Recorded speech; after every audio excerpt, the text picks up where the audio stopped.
Welcome to the JMP podcast. Now, this is the first episode, so things might change a little bit, but the general sense of this podcast is I'm going to be talking to you about cameras and things related to photography and video, whether it be a technique or a new camera that comes out, all that kind of cool stuff. And from time to time, I'll bring on other creators as guests as well. So that's a quick overview of what this podcast is generally going to be.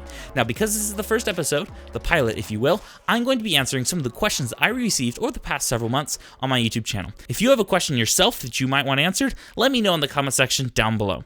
Let's start off with a question that I get asked the most. What editing software do you recommend? Now, this one's a pretty simple one for me. I recommend DaVinci Resolve. Now, there are two versions. There's a free version, which I recommend for most people, and there is a studio version. I would recommend getting the studio version if you need anything higher than 4K resolutions.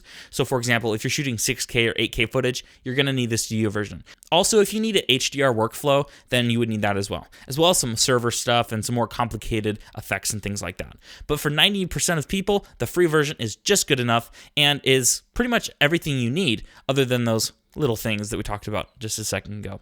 Now, let's talk about the next question I get all the time. APS-C or full frame? Now, it depends on the camera. So for the price point, let's just compare like the Canon R7 and R8, right? I've talked a lot about these cameras. They are the same price. One is APS-C, one is full frame. The R7 has more megapixels, 35 versus 24. Most of the time, if I need one camera that I know is going to work in all conditions, I'll grab the R8 because of the full frame. If I need to bump up the ISO, that will work. The R7 is sharper, and I will get that if I know what scenario I'm in exactly.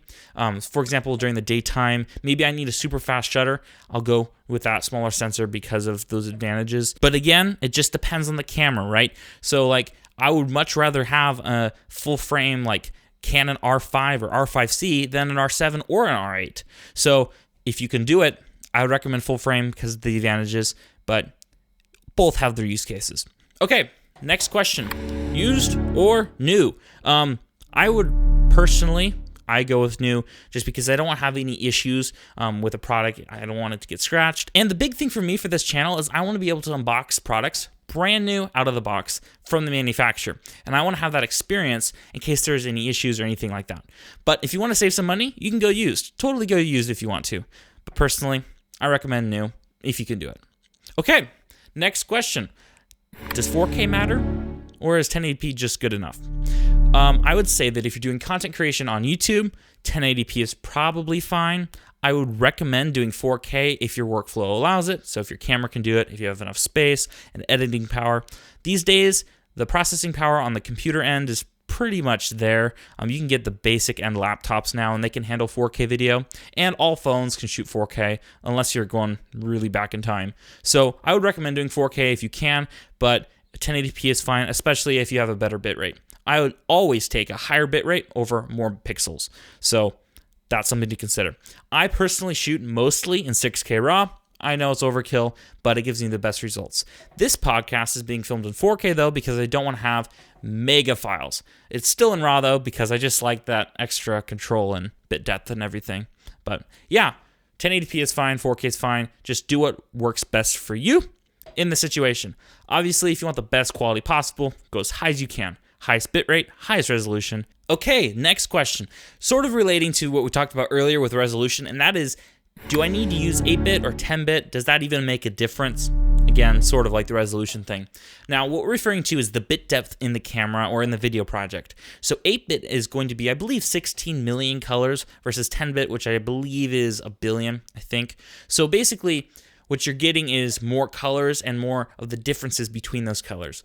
So if you have 10-bit, you have all those like little adjustments in between those bigger color groups, right? So it's basically just going to be a little bit smoother of an image and it's going to look a little bit better.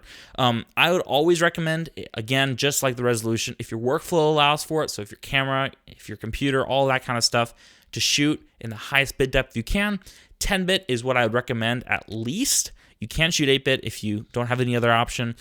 Personally, I like to go a little bit above that, so 12-bit, 16-bit in cinema cameras like the Blackmagic Pocket 6K.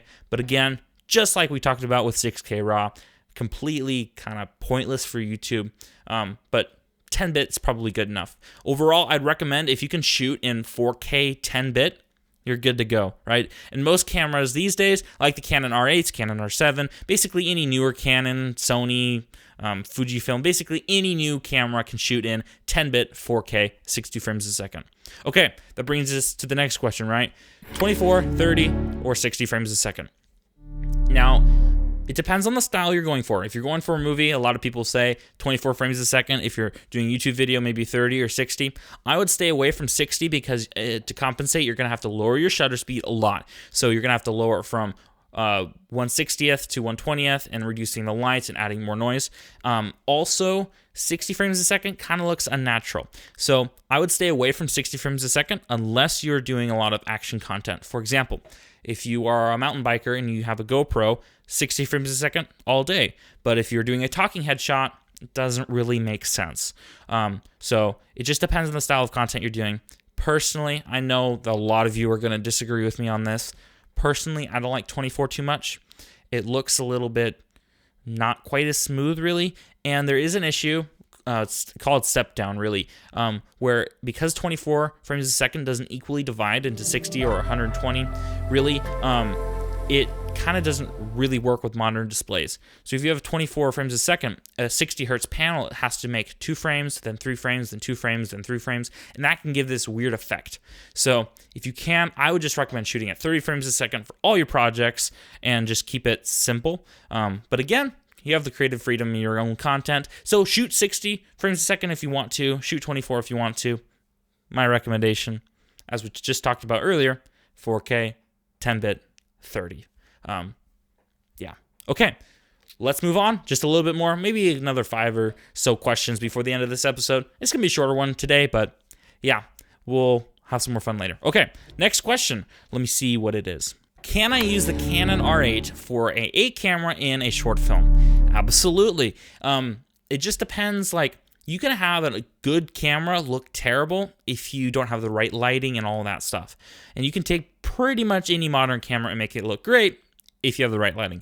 So it's less about the camera body than the lighting itself, right? So for example, right now I've got, I think, 6 lights lighting me and it looks pretty good. But if I just use the overhead lights in the room, it wouldn't look good. So yeah, you can absolutely use the Canon R8 or any modern camera really for a short film if you know how to light the scene properly and if you know how to color grade. Again, as we talked about earlier, 10-bit will give you that more flexibility. And especially for short films, if you can shoot in a log profile, no matter what your system is, even if it's an iPhone, you can shoot in log now. That'll give you the capability to color grade it your own way to get your own look. And especially for short films or movies and stuff like that, if you want to make the production as high as you can, definitely shoot in log. And if you can, color grade that in DaVinci Resolve because it'll give you all the flexibility you need. I've heard of people even, they edit in Premiere, but they do all their color grading in Resolve. It's kind of a hassle to move it back and forth, but that's how good Resolve is. So if you're starting from scratch, definitely go to Resolve because it's free and all that stuff. But again, back to the main question, can I use a Canon R8 for a short film? Absolutely. Next question is similarly related to that and is, do you recommend using Sigma EF lenses for Canon R8? Now, we can just say all Canon R cameras. Do you recommend using EF lenses for RF cameras? The answer is absolutely. You can just get a little adapter like the one, oh, I don't have it right here on me, but the one, the EF to RF adapter, they sell a couple different variants. I use a ton of EF lenses. For example, this one's just right here, this 150 millimeter to 600 millimeter EF sport lens from Sigma. I love these lenses and they're the best lenses I have. So I have the 70 to 200, 150 to 600, and 18 to 35. So absolutely, I recommend EF lenses for our systems. They are cheaper and they are often better for certain scenarios. Especially for lenses that aren't available in the RF system, like that 150 to 600. You can't buy that kind of lens from Canon directly. It's all going to be third party, and with an adapter, it works fine. I've never had an issue on any Canon R camera. So if you get the adapter, it's totally fine. If you are starting from scratch and you are going to have RF cameras probably for the foreseeable future, just for simplicity's sake, you can get RF lenses. They're amazing as well. Even the L-Glass is so good. The next question is, should I buy first-party or third-party batteries for my Canon camera? Okay, this one is a complicated one. I used to be on the side about 2 years ago. Oh, fake batteries are totally good. You can use them, right? That's what I used to think. Well, given some time and given some issues that I've had with the fake batteries, I would stay away from them as much as possible.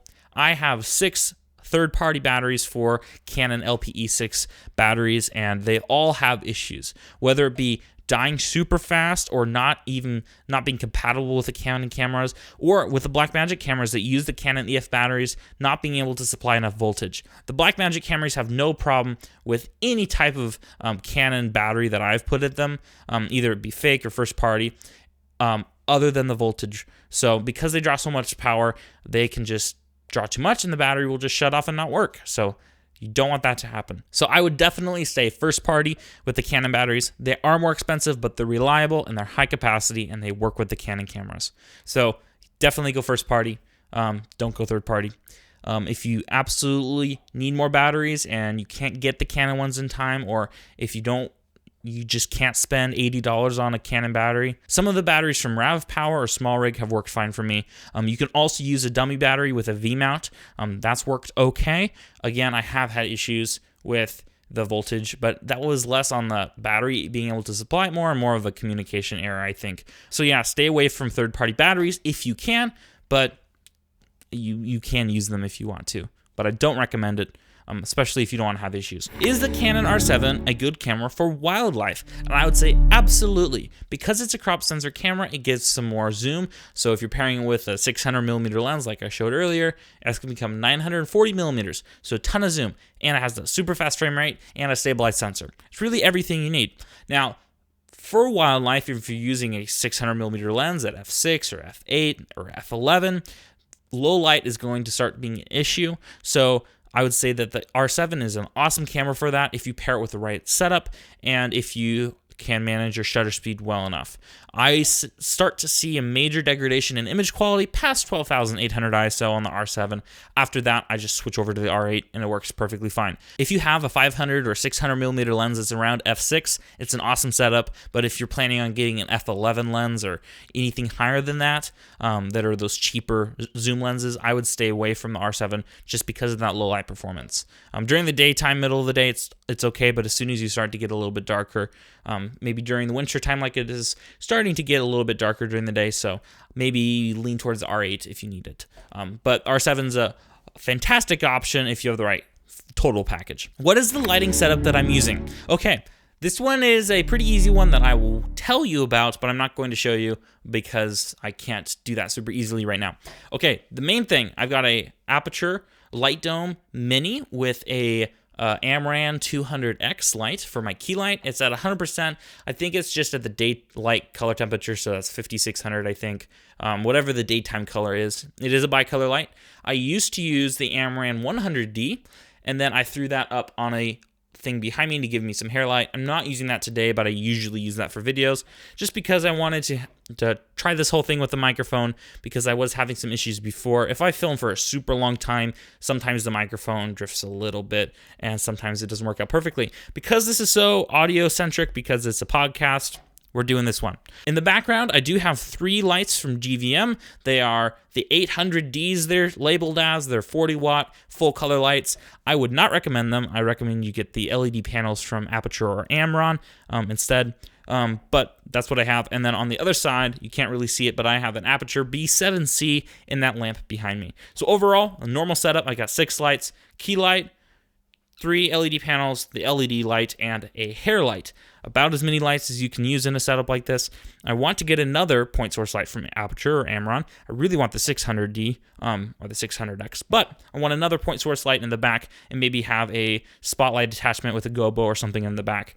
That would be cool at some point, but this is what we got right now. So yeah, that's the setup. Do you notice any difference in the image quality for the Canon R8 between 4K 30 and 4K 60? The answer is no. They look exactly the same. They use the same encoding profile, it just doubles the bitrate. And as we talked about earlier, the only difference that would be there is that you're going to change your shutter speed to be 1/20th of a second instead of 1/60th of a second. So it's going to cut your light down just a little bit for the motion blur to be proper.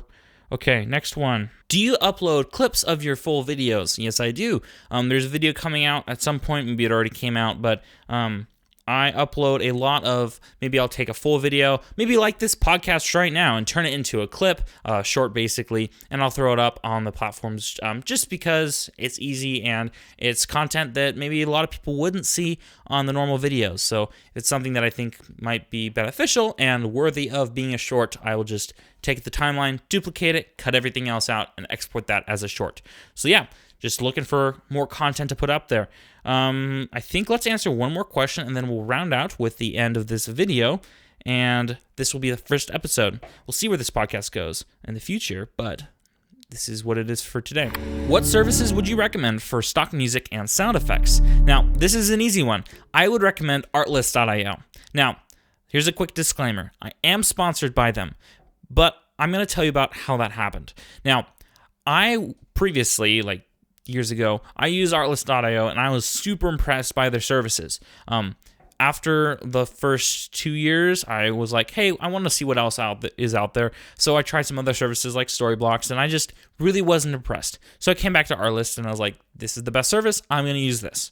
Then when this YouTube channel started to pick up a little bit of steam, and I was like, I should get a sponsor, right? Because, I got some more content and some more videos, and I think either that would get some more money for the channel, or it just helped my credibility a little bit. Like, oh, you got a sponsor. Like, you're not just starting out a channel. So I wanted a sponsor for the channel.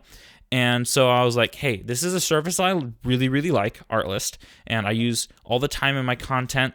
And I checked that out. And I was like, yeah, let me do this. So I sent them a request. I went through the process and everything. And I got an email back later. And we got that all set up. It took a little bit of time, but it all worked out. And I am now sponsored by Artlist. Now, Artlist owns two companies, or however it works. There's two services. I don't know exactly how it is all set up, but there are two services along with Artlist, main ones. So there's Artlist, and there are different plans with Artlist. So there's music and sound effects, and there's also footage and templates, and basically everything. So that's what I recommend. For especially just for music. But there's also Motion Array, and that's another service that I've been promoting as well. Now, the two are kind of one in a sense, but not. I would recommend Motion Array, especially if you need a lot of motion graphics and plugins and all that kind of stuff. Less so for music. They do have music and sound effects and footage. It's just not quite as good as Artlist's. So if you want the plugins and you want the presets and all that stuff that's not basically footage, sound effects, and music as your priority, go for Motion Array. If your priority is sound effects, music, and footage, go with Artlist. They both have both. It's just Motion Array is better at motion graphics and plugins and LUTs and all that stuff, and Artlist is better with music and all that. All of it's good on both platforms, so if you only were to get one, that's totally fine. It's just better suited for the different things. So they all have it all, but there's different priorities, at least from what I can tell. So yeah, that's what I would do. I personally use Artlist the most. I do have some motion graphics. There's one, but most of the time I'm just using the music and sound effects, even though I have access to the other stuff. As a disclaimer, I do earn a slight commission basically off of every sign up. So if you want to use the link for either service, they're in the description below. But so far, yeah. That's what it is. So yes, I would recommend artlist.io and Motion Array for stock assets, any stock assets. So music, sound effects, plugins, templates, motion graphics, footage, all the stuff. Check the services out. Yeah, and I think that's the last question for this video. Now, since I already talked about them, we're going to skip the sponsor segment for the end of the video. Normally, I would say, and before we end, I want to tell you about our sponsor, and then I go talk about it. But I just did, so if you want to sign up, you can do that. Okay, so that's going to be it for today's video. So, as always, like, comment, subscribe, follow, all that stuff. If you want to follow me on Instagram or on X, you can do that as well. I'm mainly on YouTube, but I am on those as well. And I forgot to mention this earlier, as part of the sponsorship with Artlist and Motion Array, you can get $50 off or 2 months for free, depending on the service, when you sign up for those services. So if you're going to do that, make sure to check out the links below.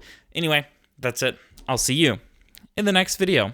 Or podcast, should I say. In the next podcast. In the next episode. I'll see you in the next episode. So yeah, see you later.